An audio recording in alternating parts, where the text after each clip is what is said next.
Arnold was just finishing a briefing with his staff when his mobile phone rang. His little daughter, Caroline, was crying on the other end. "Daddy, please don't be mad. I burned my hand and the new tablecloth. It wasn't on purpose. It hurts so much." Arnold jumped out of his chair, quickly dismissed everyone to their workstations, and rushed home. Along the way, he kept trying to call the nanny, but her phone was unreachable. Arnold fumed. What does she even get paid for? She doesn't watch the child at all. He burst into the mansion, and the frightened daughter ran to meet him with teary eyes and a bandaged finger.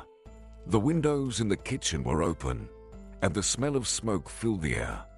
Arnold grabbed the child, hugged her, and tried to calm her down. "Caroline, sweetheart, what happened to you? We're going to the hospital right away. Let the doctor check." "Barbara, where were you? Why is your phone unreachable?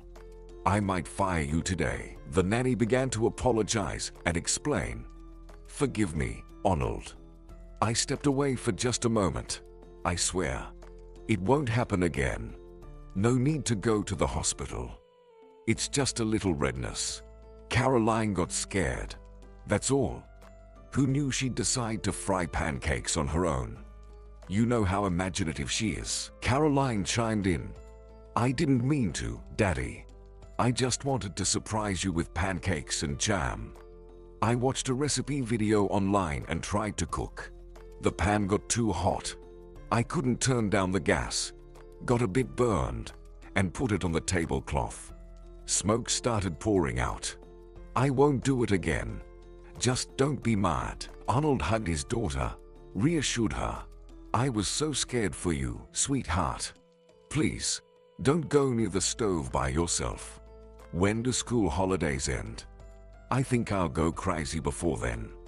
Go, draw something, and I'll talk to Barbara." The girl ran off to her room, and Arnold sternly addressed the nanny. "Barbara, now tell me where you were at that moment. Why did I hire you?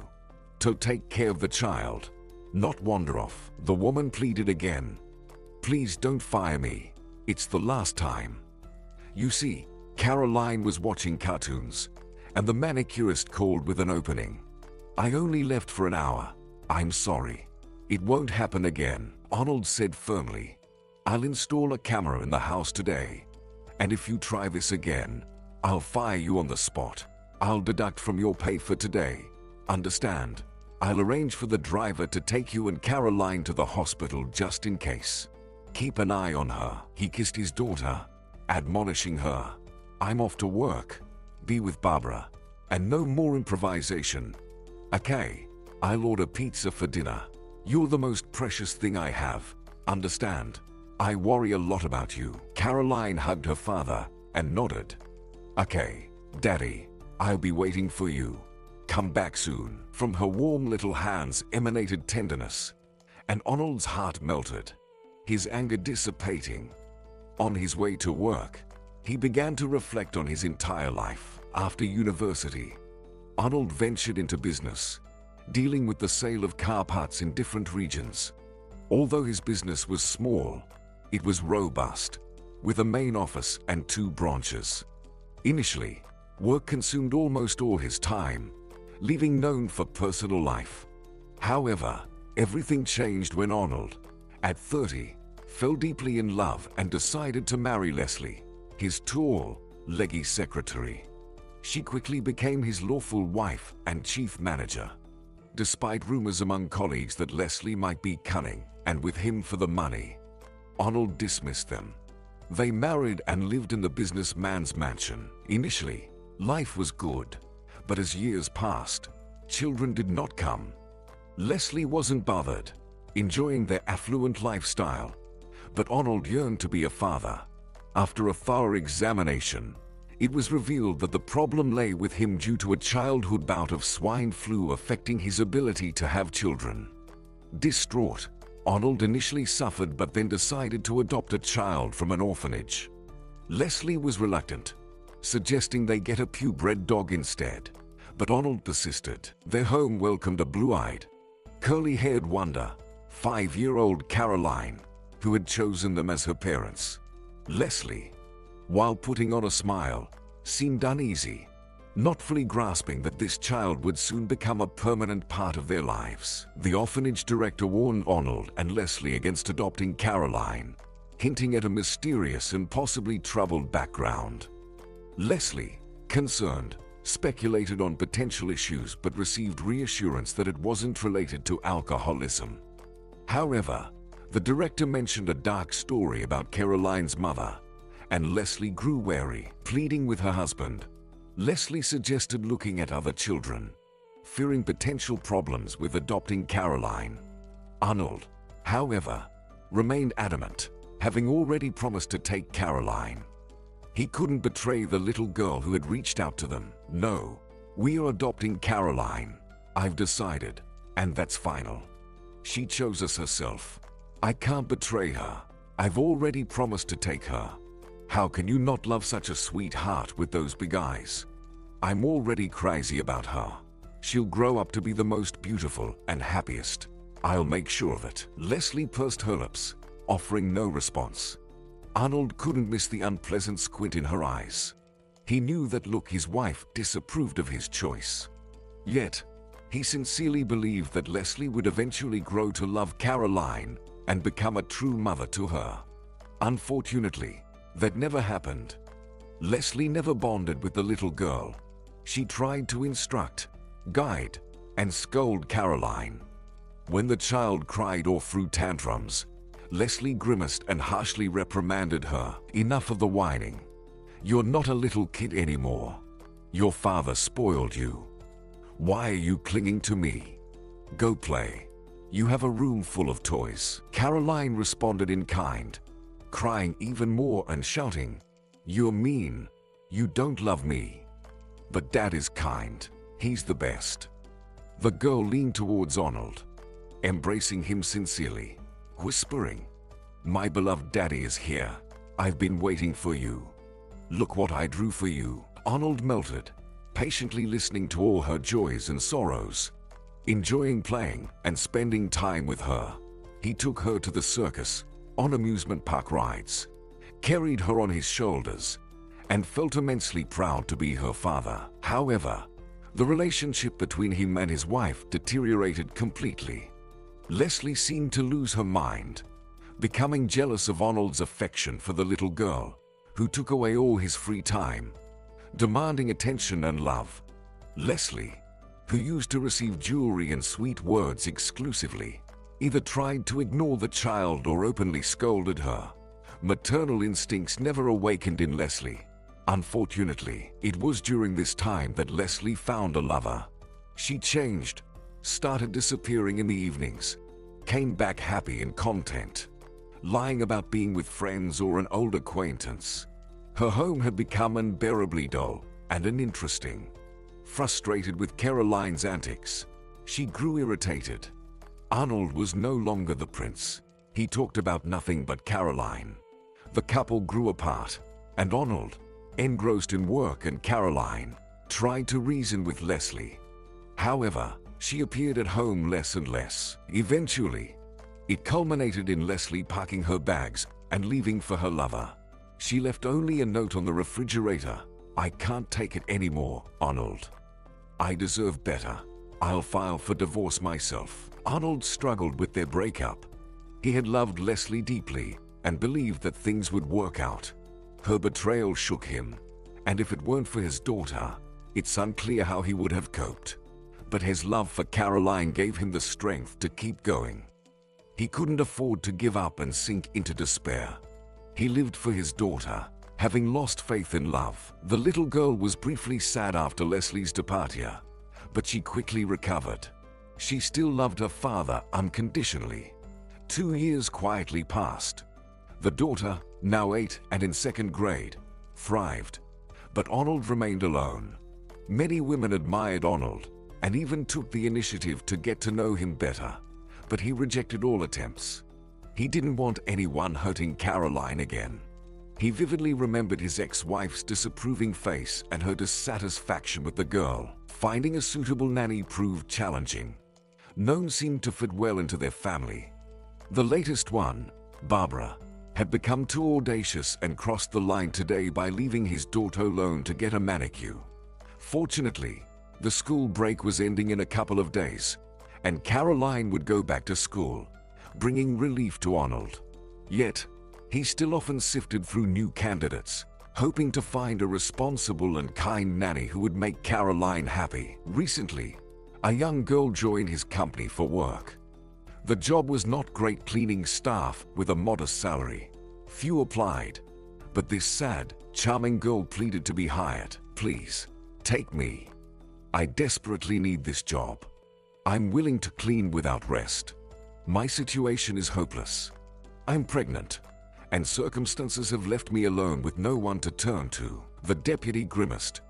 "Why do we need this? You'll last at most 6 months, then go on maternity leave, and we'll have to pay you. More trouble than benefit. Personally, I'm against it." The girl looked hopefully at Arnold. Tears filled her beautiful sad eyes, and he relented. "Okay, I'll take you, but you must work diligently. No skipping.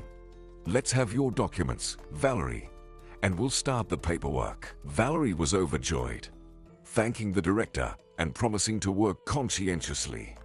A couple of months passed, and the new cleaning lady did indeed try her best. There were no complaints, though the staff didn't warm up to her. Office ladies looked down on the poor cleaner, an orphan, living in a run-down room without repairs, old clothes, and a child. They nicknamed her Sunflower for her red hair and freckles, laughing behind her back. Valerie felt the animosity but endured it. She had no choice. She rarely spoke to anyone, answering questions reluctantly. One day, on Arnold's day off, he decided to take his daughter for a walk. They strolled in the park, basking in the last rays of the autumn sun. Old trees were adorned with colorful red and orange leaves. Caroline ran around, enjoying herself, and fed the pigeons. She gathered leaves, creating a beautiful multicolored bouquet. Then, she took a ribbon from her backpack and tied an intricate knot, surprising even her father. "Daddy, look at this beauty. Where did you learn to tie such knots? I've never seen anything like it. Did they teach you this at school?" Caroline shook her head. "No, not at school. It's a secret." As the girl looked around, she noticed a young pregnant woman nearby. Though her belly was small, it was noticeable through her thin blouse. Caroline took the bouquet and ran up to her. "Take this. It's for you, just to lift your spirits. You look so sad sitting there." Arnold examined her closely. It was the same sad cleaner. He waved to her in greeting. Valerie was genuinely delighted to meet them, and she liked the bouquet. She thanked the girl. "Oh, what beauty. Thank you, sweetie. What's your name?" The little girl beamed. She loved talking to people. "My name is Caroline. And what's yours?" The woman was about to respond when she noticed a knot on the bouquet. Suddenly, she recoiled, turning pale. Arnold became genuinely concerned. "Valerie, what's wrong with you? Are you feeling unwell?" Your face turned completely white. "Should I call an ambulance?" Shaking her head, the woman regained composure and jumped up from the bench. No, everything is fine. No need for an ambulance. I'm sorry. I have to go. Can I take the bouquet? I need to leave." And she hurried away without looking back. Arnold couldn't understand her strange reaction. It seemed there was some truth to the rumors about her being peculiar.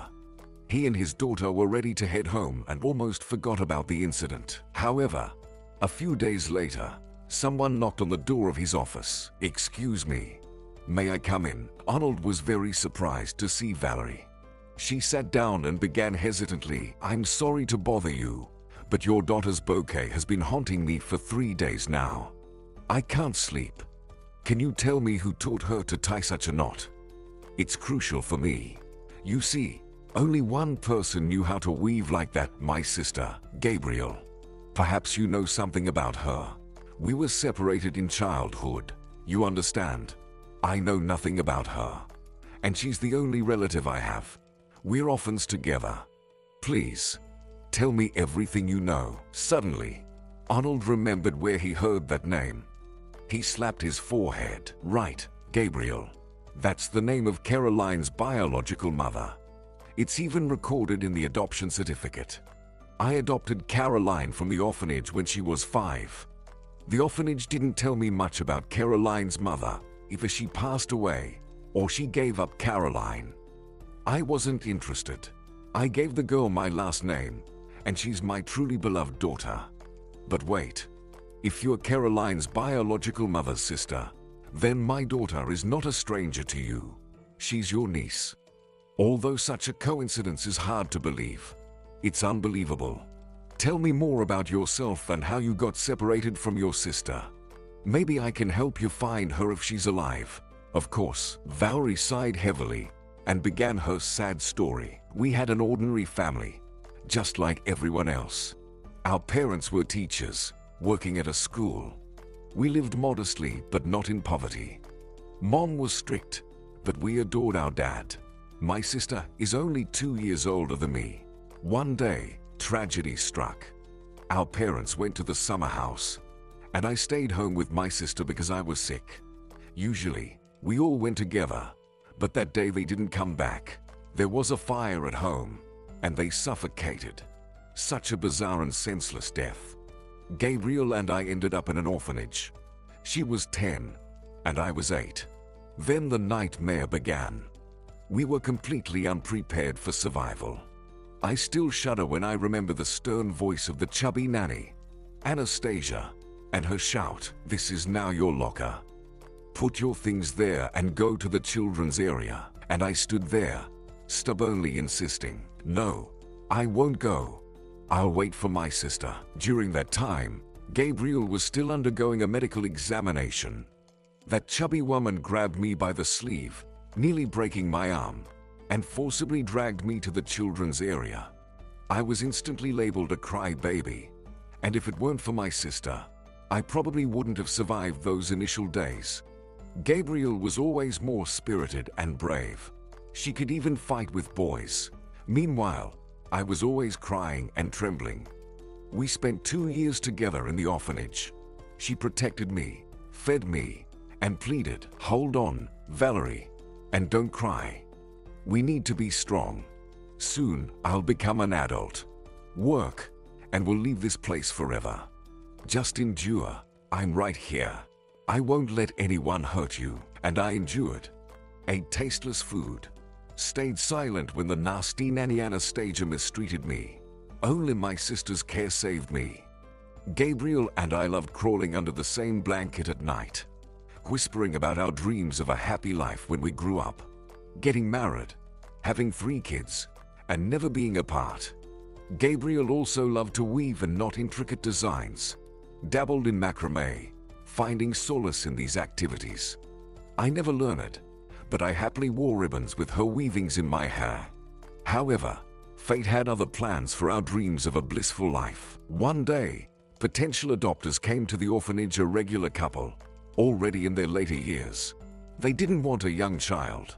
Instead, they were looking for an older one, perhaps fearing they wouldn't have time to raise a younger child.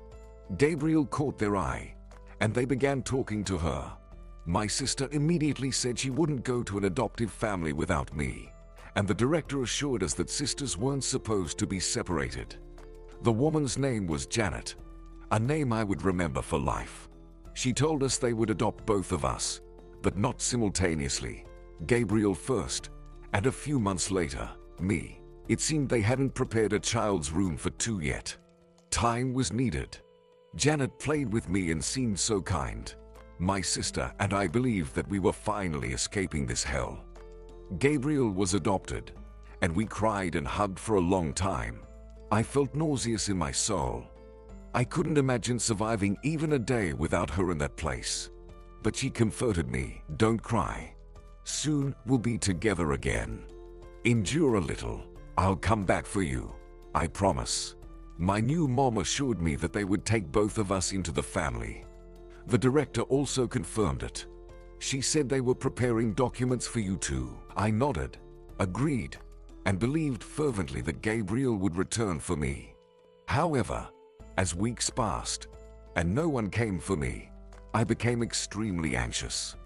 I would sit on the windowsill for hours, trying to spot my sister or Janet among the passers-by.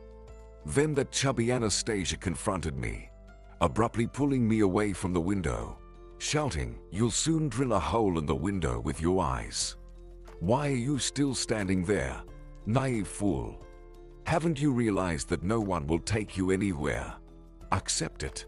Go and occupy yourself. Don't disturb the adults." I then rushed at her with my fists, screaming until I was hoarse, "You're all lying. Gabriel couldn't abandon me. She promised she'd come back. And Janet promised.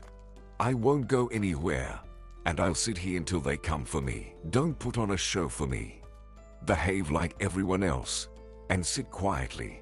Otherwise, I'll punish you. Spend a night in the storeroom, and you'll talk differently. Be glad the state takes care of people like you." That's how they broke me. I became like a shadow, avoiding unnecessary words, not asking for anything, just patiently waiting for the day I would turn 18 and finally leave the detestable orphanage. I resented my sister and Janet, considering them traitors. And it seemed to me that beyond those gloomy walls, an interesting, real life flowed. I just didn't realize that I wasn't ready for it at all. We were raised like in a camp, everything on a schedule, and nasty adults decided everything for us. But no one taught us how to survive out there, in the real world, how to become independent, how to adapt, how to love this world at all. After graduation, I was given a rundown room. The windows were shattered, a constant draft blew in. Wallpaper hung in tatters from the ceiling overall. A nightmare. And the neighbors were no better. Alcoholic Harry and a large family. A perpetual queue for the bathroom. That's how I live. I tried to find a job, but who would take me without education? I barely got hired at a car wash, and that was unofficial. But I was grateful. Tried my best. Didn't slack off. I attempted to find my sister but couldn't. The orphanage didn't provide me with any contacts, no matter how much I begged. I went to our childhood home, but another family has been living there for a long time. I have no idea who sold it and how. And 3 days ago, when I saw that knot, I nearly fainted. Gabriel immediately came to mind, and I cried for a long time at home. That's why I decided to come to you. I hope we can find my sister. Arnold shook his head, genuinely sorry for Valerie, and decided to ask her about the most critical thing. "I apologize for intruding, but you're pregnant. And where is the child's father?" The girl immediately paled. Her hands trembled, and tears welled up in her eyes again. "He's a scoundrel. I met Edgar at the car wash. From the first days, he started courting me, making jokes, giving compliments. Then he began giving flowers, escorting me home. He said he fell in love, couldn't live without me. Well, I'm a naive fool. Believed him, couldn't resist. We dated for 6 months, and I moved in with Edgar, thinking we'd get married soon. But then I got pregnant, and that's when it all started. Edgar shouted at me as if I were guilty of something, gave me money, and ordered me to get an abortion. But I couldn't. How could I live with that afterward? I didn't understand why my fiancé was so aggressive, why he didn't want children. Until his wife came to the car wash 3 days ago and created a wild scandal. She grabbed my hair, called me the worst names, yelled that I invaded their family and destroyed it. I didn't understand. I didn't even know that Edgar was married. It turned out he had been living a double life, living with his family and fooling around with me just for fun. He secretly rented an apartment for these purposes, and he has a child. That's why he got so enraged when he learned about my pregnancy. After the scandal at the car wash, I was, of course, fired, and now I'm completely alone, pregnant and jobless. I decided to erase that scoundrel from my life, and I'll raise my son alone. Arnold tried to comfort the distraught woman. It's not as bad as it seems. You don't even realize your happiness.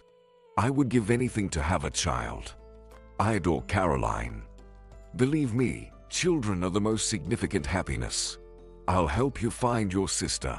Although I admit I'm very afraid of this. You understand? If I find her and she wants to take Caroline, I won't give up my daughter for anything, Valerie exclaimed. I don't know what happened back then in childhood, but I'm sure Gabriel would have returned for me. She always pitied and loved me. And I really want to find her, learn the whole truth. I can't believe that Gabriel willingly sent her own daughter to the orphanage. She's not that kind of person. Maybe it's some mistake. Suddenly, a thought struck Arnold, and he suggested, I know how to check this. Will you agree to a DNA test with Caroline? That way, we'll find out if you're relatives or not. The knot itself doesn't necessarily mean anything. It could be just a coincidence. The woman agreed. She had nothing to lose and handed over a couple of hair strands for analysis. A week later, the result shocked everyone. It was all true, and Valerie turned out to be Caroline's biological aunt. The young woman cried, "How happy I am. So, I'm not alone, and Caroline is indeed Gabriel's daughter. I would never have believed it if someone had told me. But then where is Gabriel? How can I find out everything? Allow me to meet my niece. She's such a lovely girl. I'm sure we'll become friends." Arnold was also very pleased and said, "I have another proposal, Valerie. I can see how hard it is for you to work here. How uncomfortable. Would you like to be Caroline's nanny? My current nanny is quite useless. My daughter doesn't get along with her. You can live with me. There are plenty of free rooms. You learn money, and you'll get closer to your niece. What do you think of my idea?" Valerie immediately nodded. "Thank you, Arnold. I agree with pleasure. I love children very much. I won't let you down. I can't believe all of this is happening to me." When rumors spread around the company that the new cleaner would now be working for the boss, employees immediately started gossiping. Just look at our orphan. She managed to infiltrate the director's house. Arnold paid no attention to these gossips, and now Valerie lived and worked in his house. Caroline immediately got along with her. There were no more arguments or conflicts. They peacefully played, drew, and went for walks together. One day, just as Arnold arrived home, he saw his daughter teaching Valerie how to tie that same knot. Both were so engrossed that they didn't notice him at first. He sighed and decided to cautiously ask his daughter again, "Caroline, do you remember who taught you to tie such a beautiful knot? Valerie is trying so hard, but it doesn't come out as nicely as yours." The little girl suddenly replied quietly, "Mom taught me, a long time ago when I was little. She also used to braid beautiful braids with colorful ribbons inserted. No one else knows how to do that." Valerie turned pale and continued, "And then, what happened to your mom? How did you end up in the orphanage?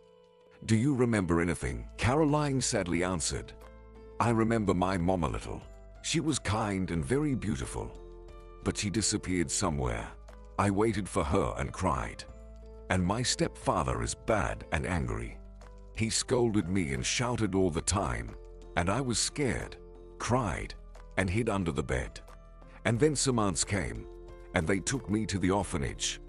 And from there, my daddy took me, and I became the happiest." Arnold was amazed. His daughter had never told him anything about her previous life, and now she suddenly shared everything openly with Valerie. It meant she trusted her completely. The man decided to find Caroline's mother, not for himself, but for Valerie. He saw how hard it was for her, how she longed to embrace her dear one, how she leaned towards the little girl. With what tenderness she looked at her and stroked her head. Through acquaintances, he learned the address of the shelter where Caroline and Gabriel once lived and went there. The other family that had bought the apartment long ago knew the stepfather well and even roughly explained where he lived. It was an old house. The man rang the doorbell for a long time until an unpleasant alcoholic finally opened it. "Who are you? And what do you want? Arnold first tried to communicate politely. Good day. You used to live with Gabriel and her daughter Caroline.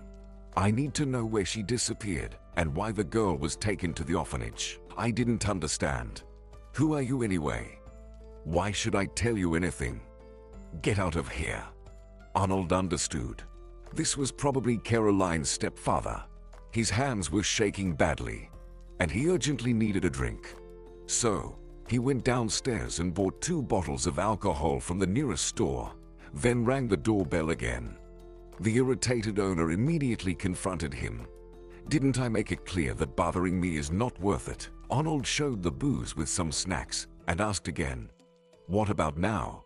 Will you spare me some time? The man immediately perked up and changed his tone. Well, that's a different story. Come in, buddy. The shot glasses are there on the table. Pour it. Let's talk. Arnold laid out the snacks on the table, poured alcohol into the shot glasses, and the stepfather began to talk. I'm called Carl, and yes, I used to live with Gabriel. She had a girl.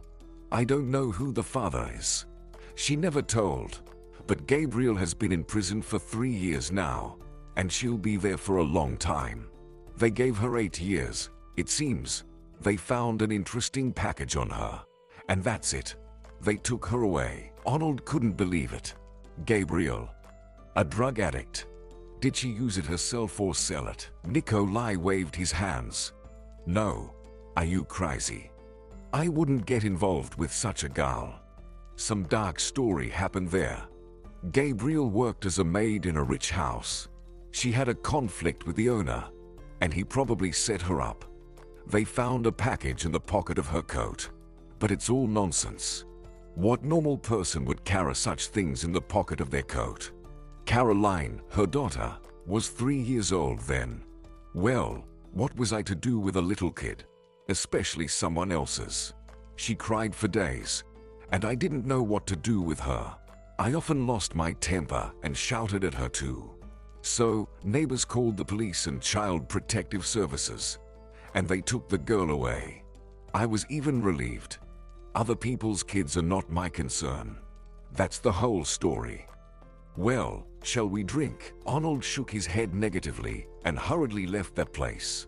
Now he was feverishly thinking about how to find the prison where Gabriel was serving her sentence. He decided to use his friend's help, and when he learned everything, he made the decision to go and personally meet Caroline's mother. It was difficult for him. Arnold loved his little daughter so much and didn't know how the woman would react to the fact that he adopted her. What if she wanted to take her daughter back when she got out of prison? All these doubts tormented the man, yet knowing the truth and helping Valerie were equally important to him. And he decided to take the risk. Pretending to go on a business trip, he gave instructions to Valerie. I'll be away for just a couple of days. For work, urgent business to handle. Follow Caroline's daily schedule. It's hanging in the kitchen. I'll call frequently. Here's the card for food and other expenses. Caroline, sweetheart, please listen to Valerie in everything and don't misbehave in my absence. All right, I'll be back soon, bringing you some gifts.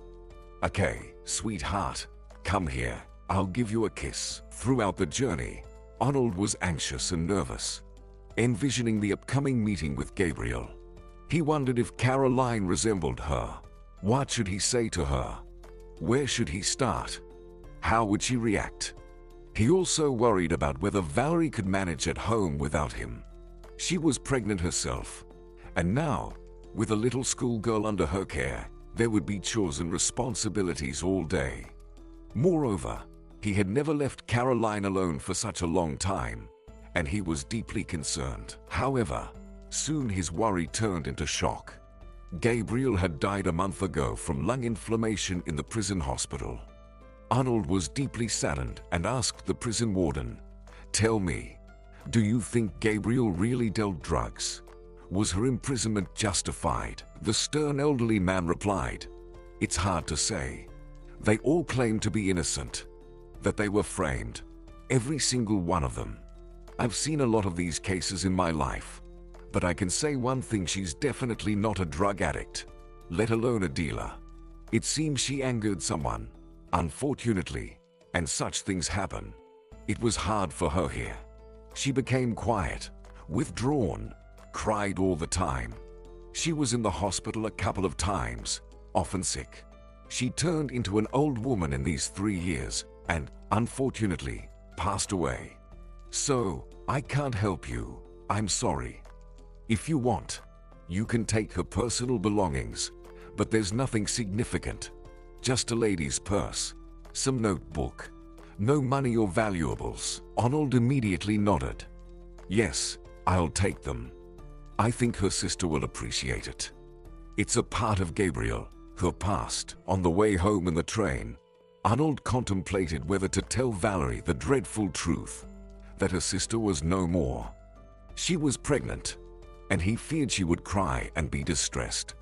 On the other hand, she also hoped to meet Gabriel, tormenting herself with the anticipation. Yet, she had the right to know the truth. Arnold was tired from the journey but hadn't forgotten to buy gifts for everyone. A new bead set for his daughter and lovely pearl necklaces for Valerie, just to bring some joy. He quietly entered the house, filled with the aroma of delicious baking. He went to the kitchen, where the girls were happily making buns, chatting about everything. Arnold even admired the scene. It was so endearing. Valerie blushed, her unruly locks falling out, and her eyes, probably for the first time, weren't sad. They sparkled with cheerful lights. Something in the man's soul was touched, and involuntarily, he started to dreamily smile. If only I had such a wife. Kind, decent, a good housekeeper, and Caroline wouldn't be a stranger to her. But alas, it's just a dream. Caroline saw her father first and rushed to him with a squeal. Daddy, my beloved daddy is back, and we are baking buns for you, with apples. How I missed you. She wrapped her warm little hands around his neck and hugged him, and Arnold melted with happiness. This was his beloved little daughter, only his. He couldn't bring himself to tell the girl the truth about her mother's death. She was too young for that. But later in the evening, when Caroline was sound asleep, he called Valerie into the kitchen and handed her a bag, saying, "Valerie, I wasn't on a business trip. I went to the prison, wanted to see Gabriel and find out everything. Here, these are her personal things. I specifically brought them for you, as a memento. It's her clothes and purse. I don't know what's in there. I haven't opened it." Valerie jumped on her chair and asked hopefully, "Please, don't torture me. What happened to Gabriel? Did you see her? How is she? Why were her things given away? What about her? When will she be released? And how will she go home? I don't understand anything." Arnold took a deep breath and quietly said, "Her things won't be of use anymore. Gabriel died from lung inflammation." Valerie blinked frequently, as if digesting what she heard, and then burst into tears. A real fit of hysteria overcame her. She said, "Gabriel, sister, how can this be? I spent so many years dreaming of finding you. I felt closer to the goal than ever. And now you are gone. What about Caroline? She'll never see her mommy again. Poor little girl. And what about me? I've struggled since childhood, unwanted by anyone, and you were the only one I had." Arnold was startled, lost, and didn't know how to calm her down. He suggested drinking water, but Valerie seemed not to hear him at all. Suddenly, she clutched her stomach, writhing in pain, started losing consciousness, and collapsed to the floor. Arnold immediately called an ambulance, moved Valerie to the bed, and waved a towel over her. He didn't understand how to help her. When a pool of blood appeared beneath her, he almost lost consciousness himself. He cursed himself with the last words, "I'm a fool. Why did I tell her everything about her sister? What if Valerie loses the baby? I'll never forgive myself. Where is the ambulance team? Why is it taking so long?" Finally, the medics arrived and swiftly took Valerie to the hospital. Arnold urgently called the nanny. Barbara promised to pay her double to look after Caroline and rushed to the maternity ward. Just in case help was needed, he stormed the reception area, demanding information about Valerie. He offered any amount of money or to buy medicines if necessary, behaving as if he had gone completely mad. Arnold hadn't expected to be so overwhelmed. Suddenly, he realized that Valerie mattered to him, not just as a person but as a woman. He felt a strong attraction to her. He knew it was utter madness, but when he saw her big sad eyes and her gentle, affectionate smile, he seemed to forget everything. He wanted to embrace her, console her, be there to protect her from troubles. In the early morning, the doctor finally came out and delivered good news. "You're lucky, Dad. Your wife almost lost the baby. There was a severe bleeding we could barely stop. It's a miracle, honestly. We almost gave up hope. Everything is stabilized now. We're preserving the pregnancy, but Valerie will need to stay with us for another 3 weeks, probably for observation and treatment. And no stress, I beg you. Only positive emotions." Arnold wanted to object that he wasn't her husband, but for some reason, he stayed silent. Moreover, he even felt pleased that they mistook him for the father of the child. The man shook the doctor's hand. "Thank you for saving both mother and baby, from the bottom of my heart. When can I visit Valerie? What should I bring? Maybe some medicines are needed. I'll buy everything immediately. Just tell me," the doctor replied seriously. "I'll write you a list. Come tomorrow during visiting hours. And now, go home. They won't let you see her anyway. Don't worry, everything will normalize now." The next day, after work, Arnold visited Valerie, bringing a bag full of treats, fruits, and a bouquet of flowers to lift her spirits. He timidly entered the room. Valerie lay under the blanket, as pale as a sheet. She saw Arnold and managed a strained smile, waving at him with her free hand. The other was under the foredrip. "Hello, Arnold. Thank you for coming to check on me. I'm sorry I scared you so much.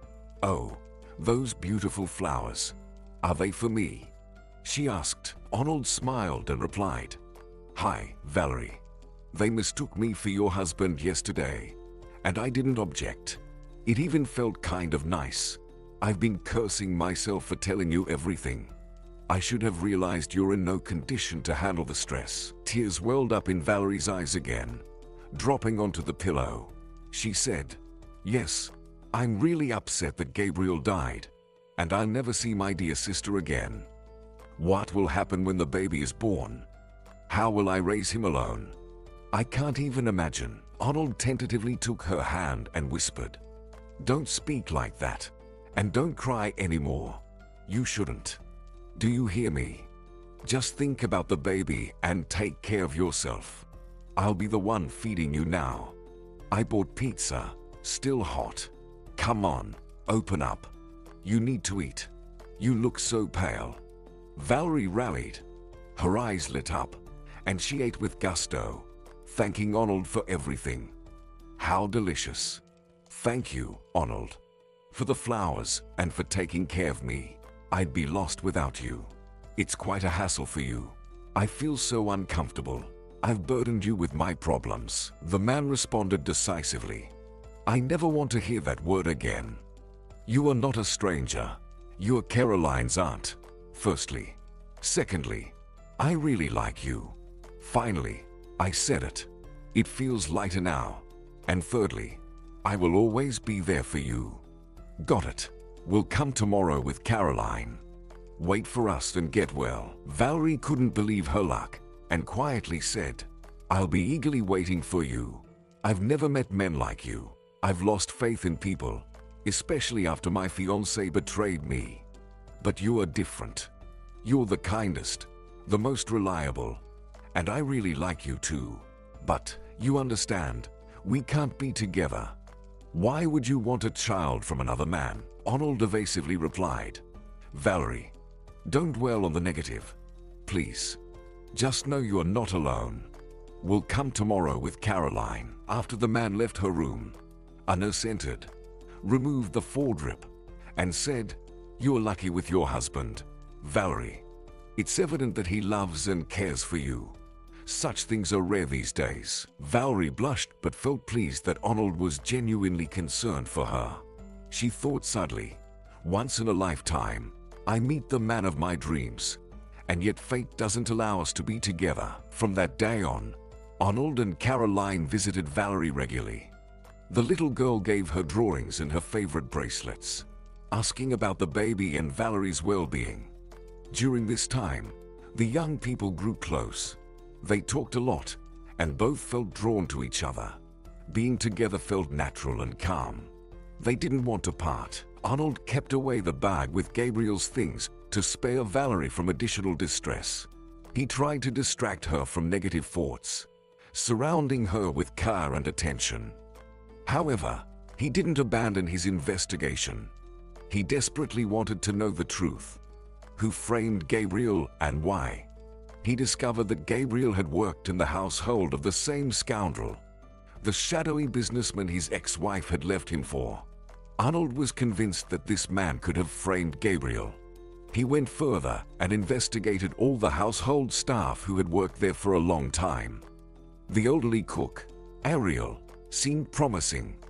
Arnold met with her, persuading her to share everything, even though she initially resisted, fearing for her job. "No, I don't know anything, and even if I did, I wouldn't say. They pay me well, and if I make a mistake, I'll be out of here in an instant. The owner is too strict." I remember Gabriel. She was a good girl, hard-working, and we got along.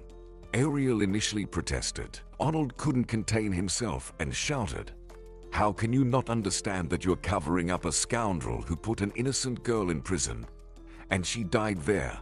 Do you understand? I can't comprehend what she could have done to him. Why did he treat her like that? Could you really not know anything?" Ariel remained silent for a long time, pondering, weighing everything, and then replied, "Okay, I'll tell you everything, but in secret and only out of respect for you. And I won't testify. Keep that in mind." Gabriel told us that she had a daughter, Caroline, whom she loved dearly. She lived for her. Then I accidentally saw a few times how the owner and Gabriel were embracing. I'm sure they had a long-standing affair. Later, I overheard fragments of a quarrel. David yelled loudly, "Are you stupid? Trying to blackmail me with a child? Who asked you to give birth? I gave you money, told you to have an abortion. And what did you do? Mark my words, I'll never acknowledge the child. I don't need this baby. And I'll make your life miserable for opening your mouth." Well, after that scandal, Gabriel was not herself, and soon they found those drugs on her. But I know for sure that Gabriel is not a drug addict. She was a good girl. Oh, poor thing. She had such a tough fate. Arnold was furious. What a scoundrel. He disowned his own child and threw the mother into prison. How can such villains exist? And there's nothing we can do. No evidence. Will he really remain free, escaping all his dark dealings? It's so unfair. So, this is Caroline's father. I'll never tell her anything. She's my daughter, my dearest, and that's how it will always be. Time passed, and Valerie safely delivered a rosy-cheeked baby boy.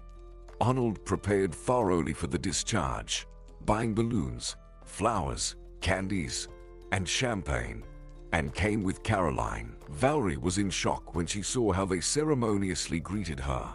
She even shed a tear. And when Arnold took the baby in his arms and said gently, "Well, hello, my little one. What shall we name you? And who's frowning at Daddy?" Caroline immediately chimed in. "Hooray! Now I have a little brother. Let's name him Franklin. I really like that name." Valerie was in complete shock and even momentarily bewildered. "What did you say? Mine, Daddy? Did I mishear?" Arnold solemnly handed her a box with a ring. "No, Valerie, you didn't mishear. Caroline and I talked, And we're not against you becoming my wife and Caroline's mom. And Franklin, my little son, will be a big, happy family. What do you think? I believe it will work out for us. Valerie almost jumped for joy. I agree. It's unbelievable. Not long ago, I was a lonely orphan that nobody needed, and pregnant at that. I was desperate, and life seemed unbearable. And now, I'm the happiest woman in the world.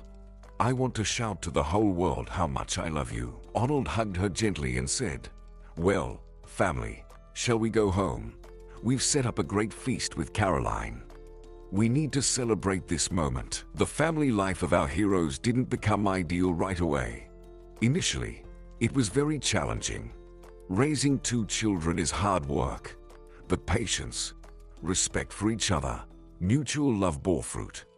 A year later, Valerie and Arnold understood each other almost without words. One day, Arnold received a call from the security guard and was informed, "Your ex-wife Leslie is here, insisting on seeing you.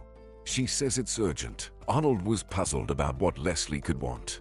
He found it intriguing and instructed to let the woman in.